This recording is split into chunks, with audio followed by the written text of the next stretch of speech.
शफीक अहमद मुगल की रिपोर्ट के मुताबिक दुकानदारों की इजारादारी खत्म। अब दुकान के सामने खड़े गरीब रेडी वालों से किराया वसूल नहीं कर सकेंगे।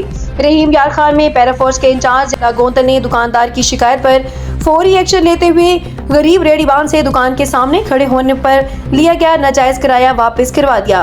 रेडीबानों की निशानदेही पर मालूम हुआ कि दुकानदार सरकारी जगह पर खड़े रेडीबानों से गलत तौर पर रकम वसूल कर रहा था। पैराफोर्स के इंचार्ज याउल्लाह गोंदल ने मौके पर पहुंचकर कार्रवाई करते हुए दुकानदार सख्ती से मना किया और वाज़ेह किया कि सरकारी जगह पर खड़े रेडीबानों से कोई किराया वसूल नहीं कर सका।